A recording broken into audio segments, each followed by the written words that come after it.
Hello दोस्तों, मैं समय मस्तानी। आप लोग देख रहे हैं हमारे अपने यूट्यूब चैनल गीत संगीत हिट को। तो मैं आ गया हूँ एक और नए वीडियो में, एक और नए सॉन्ग के साथ। आप लोगों को थंबनेल देखकर पता चल गया होगा कि ये सॉन्ग किस ट्रैक पर होने वाला है। तो चलिए वीडियो को स्टार्ट करते हैं।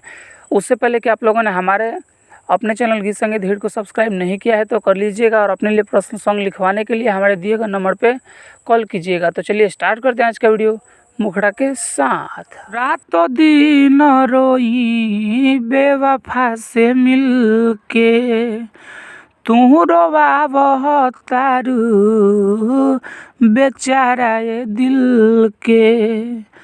और रातों दिन रोई बेवफा से मिलके, तू रोवावह तारू बेचारा ये दिल के। अब तोरा पिरोई गाई या बात ना होई, अब तोरा पिरोई गाई या बात ना होई। अब तोहरे खाती होई बर्बाद, प्यार तोहरा बाद ना होई।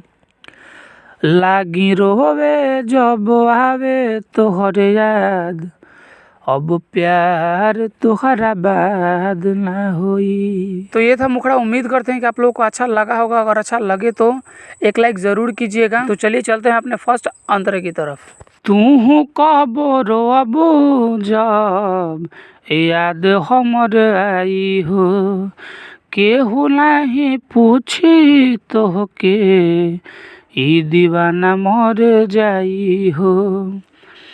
तू कब रोबू जब याद हमर आई हो, केहू नहीं पूछी तोहके जब ई दीवाना मर जाई हो।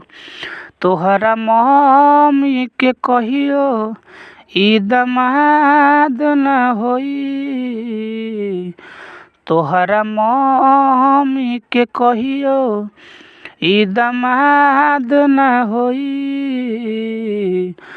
अब तोहरे खाती होई बर्बाद, प्यार तोहरा बाद ना होई।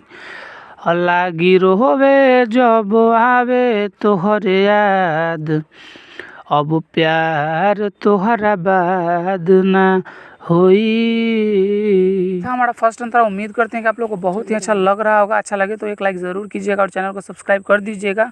और अगला सॉन्ग किस ट्रैक पर चाहिए कमेंट करके बताइएगा। तो चलिए अब चलते हैं अपने दूसरे अंतरे की तरफ। उस रह जान हमर हमके रोआ के, दोसरा संगे जीली हमके भुला के।